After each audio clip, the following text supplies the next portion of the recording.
آزاد ہیں، آزاد رہیں۔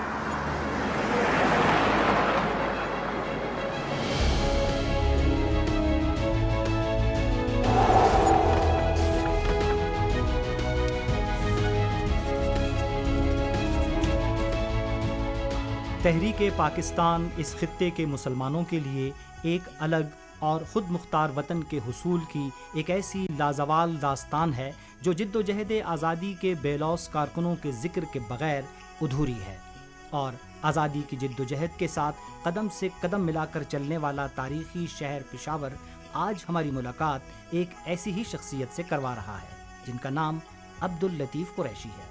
السلام علیکم سر۔ میں سب سے پہلے یہ جاننا چاہوں گا قریشی صاحب کہ آپ نے ابتدائی تعلیم کہاں سے حاصل کی؟ میں پشاور کے مشہور اسکول اسلامیہ ہائی اسکول کا اسٹوڈنٹ تھا۔ میں نے گریجویشن پرائیویٹ کیا ہے۔ یہ پاکستان ہمیں جو ملا یہ ایک تحریک کے باعث ملا، تو آپ کی شمولیت اس تحریک میں کب ہوئی، کیسے ہوئی؟ میرے گھر کا ماحول جو تھا نا وہ بھی سارا قائد اعظم۔ اس زمانے میں تو ہم لوگ دسترخوان پر کھانا کھاتے تھے، ادھر برتن اٹھاتے جاتے تھے اور ایک گپ شپ ہوتی جاتی تھی، اور قائد اعظم تو بچپن میں ہمارے ذہن میں قائد اعظم بیٹھتا رہا۔ اور جب اسکول میں گئے تو پھر ہمارا اپنا ایک حلقہ احباب تھا جو قائد اعظم کے حق میں تھا۔ قریشی صاحب ہم یہ بھی جانتے ہیں کہ آپ کی ملاقاتیں بھی ہوئیں قائد اعظم صاحب کے ساتھ، تو کچھ تھوڑا سا وہ بھی بیان فرمائیں گے؟ 45 میں قائد اعظم پشاور تشریف لائے تو یہ خان بہادر محمد اظہر خان کے گھر میں ٹھہرے۔ اس سے پہلے یہ آئے تھے تو آغا سید لال بادشاہ صاحب کے گھر میں ٹھہرے تھے۔ میرا جو گھر جس میں میں رہتا تھا اس کا نام قریشی منزل ہے، اور اس کے بالکل سامنے خان بہادر محمد اظہر خان صاحب کا گھر ہے۔ ہمارے ان کے ساتھ تعلقات فیملی ریلیشن وغیرہ بھی تھے۔ صحیح جی۔ قائد اعظم کی جب آپ تقریر سنتے تھے تو آپ کے اندر بھی وہ جوش اور ولولہ، اور اس وقت تھی بھی جوانی، تو وہ بھی میرے خیال سے آپ کو اس مشن کی طرف اور بھی لے کے آیا کہ پاکستان کو تو بننا ہی ہے۔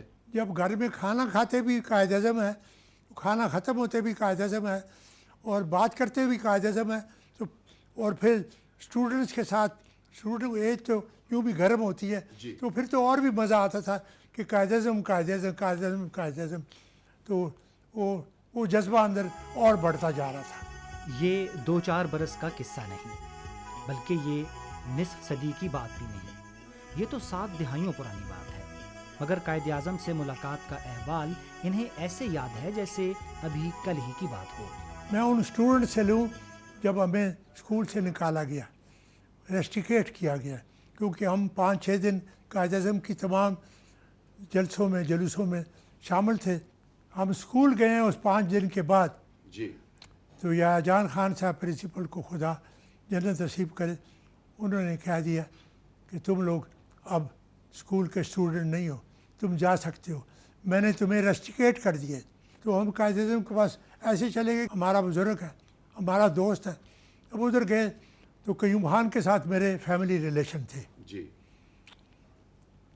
تو اس کو میں نے کہا چاچے ہمارے ساتھ تو یہ قصہ ہو گیا، ہمیں تو ادھر سے اسکول سے نکال دیا، تو ہمیں قائد اعظم سے ملاقات کرا۔ میں اس کا وٹنس ہوں کہ قائد اعظم نے اندر سنا ہے کہ بعض اسٹوڈنٹس آئے ہیں تو وہ بجلی کی چمک کے ساتھ باہر تشریف لے آئے برانڈے میں۔ سردار صاحب نے کہا کہ یہ وہ اسٹوڈنٹ ہے، یہ ان کا لیڈر ہے، اور یہ اپنی داستان سناتے ہیں کہ ان کو اسکول سے ریسٹیکیٹ کر دیا ہے۔ تو انہوں نے سردار صاحب کو کہہ دیا اور قیوم خان کو بھی کہ میں تو آپ کے سے منتظر کرتا ہوں ان کا کیس، اور آپ نے ان کے ساتھ پرنسپل کے ساتھ جا کر بات کرنی ہے اور وہ ان کا مسئلہ حل کرنا ہے۔ تحریک آزادی کے بزرگ کارکن تحریک پاکستان کے حوالے سے قائد اعظم اور طلبہ کے درمیان پائے جانے والے ایک قلبی تعلق کی نسبت سے اسلامیہ کالج پشاور کا ذکر خاص طور پر کرتے ہیں۔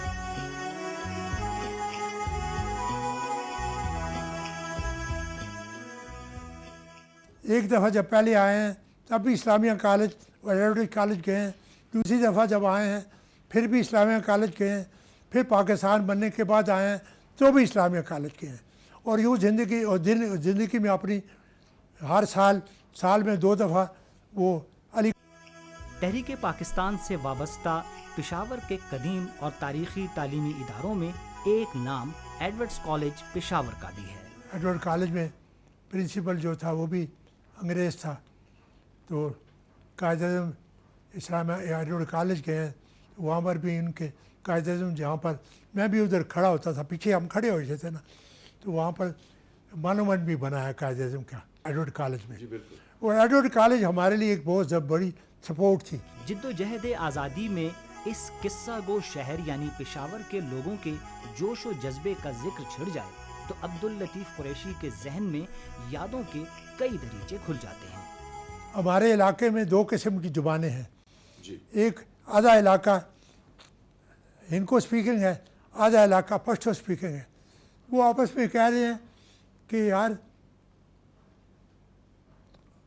قائد اعظم کی تقریر سنیں اور وہ لوگوں کو دیکھیں، وہ ان پڑھ میرے سے بھی زیادہ گوتہ مار لوگ، انگوٹھا لگانے والے بھی نہیں، تو وہ کہتے ہیں کہ یار جو کچھ بھی ہے اس نے جو کچھ بھی کہا ہے سچ کہا ہے، اور یہ کر کے دکھائے گا، یہ پاکستان بنائے گا، اور یہ سچا ہے۔ دیکھیں اس کی زبان نہیں جانتے، اتنا اعتقاد یہی بلڈ کیا اس نے، اس بکھری قوم کو جس کا شیرازہ بکھرا ہوا تھا اس نے ان کو یکجا کیا اور یہ جذبے پیدا کیے۔ محمد علی جناح صاحب آتے تھے پشاور تو کہاں کہاں جلسے کرتے تھے؟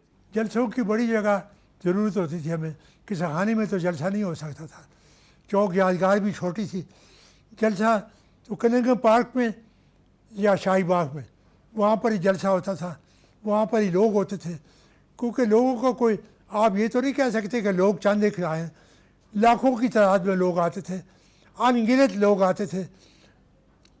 یہ ہمارے جو حکمران تھے انہوں نے قلعہ بالا سار کے اوپر چڑھ کر دیکھا تو نیچے سیر ہی سیر نظر آ رہے تھے۔ ہماری خواتین نے بھی تحریک آزادی کی عملی جد و جہد میں کس دلیرانہ انداز سے حصہ لیا، عبداللطیف قریشی اس کا ذکر ہمیشہ بہت فخر سے کرتے ہیں۔ او اللہ اکبر، خواتین نے تو انتہا کر دی تھی، خواتین کا جذبہ نہ ہوتا تو ہماری بریکیں لگتی، لیکن خواتین کی وجہ سے ہم اور بھی جذبے میں ہو جاتے تھے، کیونکہ وہ ہماری غیرت پکارتی تھی کہ یار یہ گھروں سے نہ نکلنے والی۔